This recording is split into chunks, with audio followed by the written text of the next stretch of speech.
Marwadi university మంచి భవిష్యత్తు కోసం తెలుగు విద్యార్థులు ఇష్టపడే యూనివర్సిటీ. కాల్ 9059052378 9059052379. జమ్మూ కాశ్మీర్ పెహల్గామ్ లో జరిగినటువంటి దాడి తర్వాత మాత్రం ఇప్పుడు కేంద్రం పూర్తిగా రాష్ట్ర ప్రభుత్వాలతోని డైరెక్ట్ గా మాట్లాడుతోంది. హోం మంత్రి అమిత్ షానే డైరెక్ట్ గా ఇప్పుడు సీఎంలందరికీ కాల్ చేసి ఎంతమంది పాకిస్తానీయులు ఉన్నారు వాళ్ళందరినీ కూడా డెడ్ లైన్ విధించాం, మనం 48 గంటల్లో వెళ్లిపోవాలి అని డెడ్ లైన్ విధించాం. కాబట్టి ఆ లోపల ఖచ్చితంగా వాళ్ళని పంపించాలి, వాళ్ళు ఎవరెవరు ఎక్కడెక్కడ ఉన్నారు అనేది కూడా పూర్తి స్థాయిలో తెలుసుకొని వాళ్ళని పంపించాల్సిందే, మన దేశంలో ఉండడానికి వీల్లేదు అనేటువంటిది డైరెక్ట్ గానే అమిత్ షా అందరి రాష్ట్రాల సీఎంలతోని మాట్లాడి చెప్పినటువంటి సిచ్యువేషన్. ఇప్పుడు హైదరాబాద్ లో అట్లాగే తెలంగాణలో మరి పాకిస్తానీలు ఎంతమంది ఉన్నారు అనే లెక్క తెలుసుకునే ప్రయత్నం చేసినప్పుడు ఇన్ఫర్మేషన్ ప్రకారం అయితే 208 మంది పాకిస్తానీయులు ప్రస్తుతం అయితే మన హైదరాబాద్ లో ఉంటున్నట్టుగా పూర్తిగా నిఘా వర్గాలు చెప్పినటువంటి పరిస్థితి అయితే కనిపిస్తోంది. వీళ్ళందరూ కూడా శంషాబాద్ లోని ఫారినర్స్ రీజనల్ రిజిస్ట్రేషన్ ఆఫీస్ లో ఖచ్చితంగా వీళ్ళ పేరుని నమోదు చేసుకోవాల్సి ఉంటుంది. ఎవరైనా సరే 48 గంటల్లో వెళ్లిపోవాలి అని కేంద్రమే ఆదేశించింది. కాబట్టి పాకిస్తానీయులు ఇక ఎక్కడ కూడా అంటే భారతదేశంలో ఎక్కడ కూడా ఉండడానికి వీల్లేదు. అది ఎస్పెషల్లీ హైదరాబాద్ లో 208 మంది ఉన్నారని లెక్క తేల్చింది. అలాగే కేంద్రమే ఒక లిస్ట్ ని రిలీజ్ చేసింది. కాబట్టి అందులో భాగంగానే ఇప్పుడు రాష్ట్ర సర్కార్ రంగంలోకి దిగింది. మరి ఎంతమంది 208 మంది ఉన్నారు అని కేంద్రం చెప్తోంది. కానీ ఇక్కడ నిజంగానే అంటే ఇతర దేశస్తులు ఎవరైతే ఇక్కడ వచ్చి నివసిస్తూ ఉంటారో వాళ్ళందరూ కూడా నేను ఇంతకు ముందు చెప్పినట్టుగా ఈ ఫారినర్ రీజనల్ రిజిస్ట్రేషన్ ఆఫీస్ లో నమోదు చేసుకోవాల్సి ఉంటుంది. ఎంతమంది నమోదు చేసుకొని ఉన్నారు, ఇప్పుడు కేంద్రం పంపించిన లిస్ట్ అట్లాగే రాష్ట్ర సర్కార్ దగ్గర ఉన్న లిస్ట్ టాలీ అయిందా లేదా, ఒకవేళ టాలీ కాకపోతే మరి మిగతా వాళ్ళు ఎక్కడ ఉన్నట్టు. ఇప్పుడు ఈ ఫారినర్స్ అంటే ఎనీ కంట్రీ నుంచి వచ్చిన వాళ్ళందరైనా సరే ఖచ్చితంగా రిజిస్ట్రేషన్ చేసుకోవాల్సి ఉంటుంది. అంటే సౌత్ ఆఫ్రికా అనుకోండి, పాలస్తీనీలు అనుకోండి, బంగ్లాదేశ్ వాళ్ళు అనుకోండి, ఎక్కడి నుంచి వచ్చినా సరే వాళ్ళందరూ కూడా ఈ ఫారిన్ రీజనల్ ఆఫీస్ లో రిజిస్ట్రేషన్ చేసుకోవాల్సి ఉంటుంది. మరి ఎంతమంది ఇట్లా రిజిస్ట్రేషన్ చేసుకొని ఉంటున్నారు, అక్రమంగా ఉంటున్న వాళ్ళు ఎంతమంది, పూర్తిగా లెక్క తేల్చాల్సిందిగా ఇప్పుడు కేంద్రం ఒక రకంగా ఆదేశాలైతే జారీ చేసిన సిచ్యువేషన్. యాక్చువల్లీ పాకిస్తానీయులు ఇక్కడ ఉండొద్దు, పాకిస్తానీల లిస్ట్ మా దగ్గర ఉంది, మేము పంపిస్తున్నాం. అది కాకుండా అడిషనల్ గా ఇంకా ఎంతమంది ఉంటున్నారు ఏంది అనేది తేల్చాల్సింది. అట్లాగే 48 గంటలు మేము ఒక డెడ్ లైన్ పెట్టాం.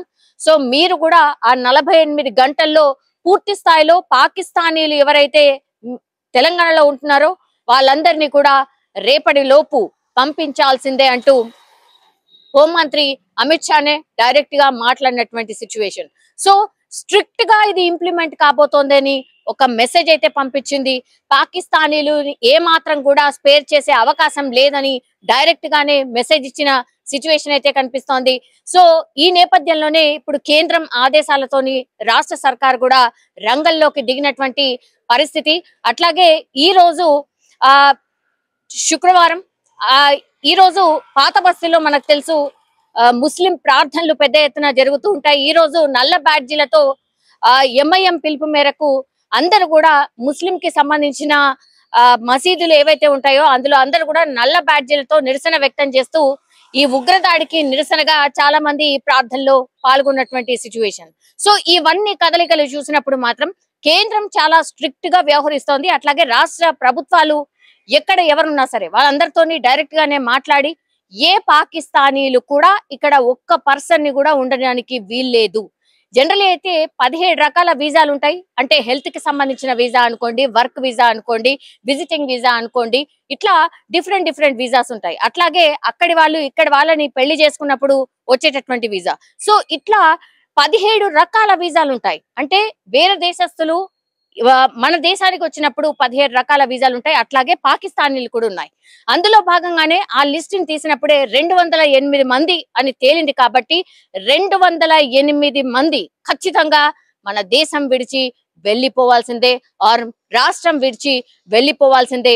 ఇది స్ట్రిక్ట్ గా ఇంప్లిమెంట్ కాబోతోంది అని చెప్పకనే చెప్పినటువంటి సిచ్యువేషన్. ఇప్పుడు పేషెంట్స్ ఎవరైనా ఉన్నారు, ట్రీట్మెంట్ కోసం వచ్చిన వాళ్ళు ఎవరైతే ఉంటారో స్పెషల్ కేటగిరీ కింద మరీ నడవలేని పరిస్థితిలో ఆర్ అన్కాన్షియస్ ఉన్న పరిస్థితిలో, లేదంటే ఏదైనా సర్జరీ చేసినటువంటి పరిస్థితిలో అట్లాంటి వాళ్లకు మేబీ స్పెషల్ పర్మిషన్స్ తీసుకున్న తర్వాత మినహాయింపు ఇస్తారేమో. కానీ మిగతా వాళ్ళని మాత్రం ఖచ్చితంగా ఏ ఆస్తులున్నా ఇంకేమున్నా సరే ఈ రాష్ట్రం ఆర్ ఈ దేశం విడిచి వెళ్లాల్సిందే. ఎందుకంటే దేశవ్యాప్తంగా మనందరికీ తెలుసు హై అలర్ట్ కొనసాగుతోంది. ఎందుకంటే ఇంకా కూడా ఈ ఉగ్రదాడు జరిగే అవకాశం ఉందని కేంద్ర ఇంటెలిజెన్స్ వర్గాలే, కేంద్ర నిఘా వర్గాలే పూర్తిగా చెప్పినటువంటి సిచ్యువేషన్ అయితే కనిపిస్తోంది. అందుకే ఇప్పుడు హోంశాఖ రంగంలోకి దిగినట్టు స్పష్టంగా అర్థమవుతోంది.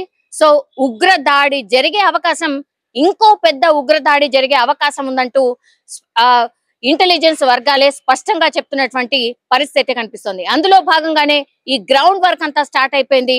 కాబట్టి ఈ పాకిస్తానీలే కాదు, రాష్ట్రాలలో ఏ దేశస్తులు ఎక్కడెక్కడ వాళ్ళు ఎంతమంది ఉన్నారు అనే లిస్ట్ ను కూడా పూర్తి స్థాయిలో తెలుసుకోండి, పెట్టుకోండి అనేటువంటిది కూడా కొంతమేర హోంమంత్రి అమిత్ షా చెప్పినట్టుగా కూడా ప్రస్తుతం మనకున్నటువంటి ఇన్ఫర్మేషన్. ఇప్పుడు రాష్ట్ర సర్కార్ అయితే రంగంలోకి దిగింది. 208 మంది ఎవరైతే ఉన్నారో పూర్తి స్థాయిలో రాష్ట్రం విడిచి వెళ్లిపోబోతున్నారు. రేపటి వరకే డెడ్ లైన్ కాబట్టి ఇంకెవరైనా ఒకవేళ ఉంటే ఈ ఆదేశాలను పట్టించుకోకుండా ఏమవుతుందిలే అని ఉంటే వాళ్ళకి ఎవరైనా ఆశ్రయం ఒకవేళ కల్పిస్తే మాత్రం చట్టపరంగా వాళ్ళ మీద డెఫినెట్లీ చర్యలు ఉంటాయి అనేసి కూడా స్పష్టంగా చెప్తున్నటువంటి పరిస్థితి. ఇప్పుడు ఓల్డ్ సిటీ వైపు అయితే సెన్సిటివ్ ప్రాంతాలు మనకు తెలుసు, అక్కడ స్పెషల్ నిఘా కొనసాగుతోంది. అట్లాగే ఎన్ఎస్జి కమాండోస్ కి సంబంధించి కూడా అప్పుడప్పుడు వాళ్ళు కూడా వచ్చి, ఎన్ఐఏ అధికారులు కూడా అప్పుడప్పుడు వచ్చి పాత బస్తీలో కావచ్చు, నిజామాబాద్ ఇట్లాంటి కొన్ని ఏరియాస్ లో అప్పుడప్పుడు కొంతమందిని లిఫ్ట్ చేసి వాళ్ళని తీసుకెళ్లి ఇంట్రాగేషన్ చేశారు అన్నటువంటి వార్తలు కూడా మనం చాలానే వింటూ ఉంటాం. సో ఇవన్నిటిని దాటుకొని ఈ రోజు ఏకంగా ఇవన్నీ ఏమీ లేకుండానే డైరెక్ట్ గానే కేంద్రమే చెప్తోంది పాకిస్తానీ అని ఉంటే చాలు వాళ్ళందరినీ కూడా పంపించాల్సిందే. దానికి సంబంధించే పూర్తి స్థాయిలో గ్రౌండ్ లెవెల్లో కసరత్తు అయితే జరుగుతోంది. జమ్మూ కాశ్మీర్ నందు జరిగిన ఉగ్రదాడిలో 26 మంది ప్రాణాలు కోల్పోయారు. అందుకు నిరసనగా ప్రాణం ఎవరిదైనా ప్రాణమే అని భావించి మేము ఈ ర్యాలీ తీయడం జరిగింది ఎంహెచ్పిఎస్ ఆధ్వర్యంలో.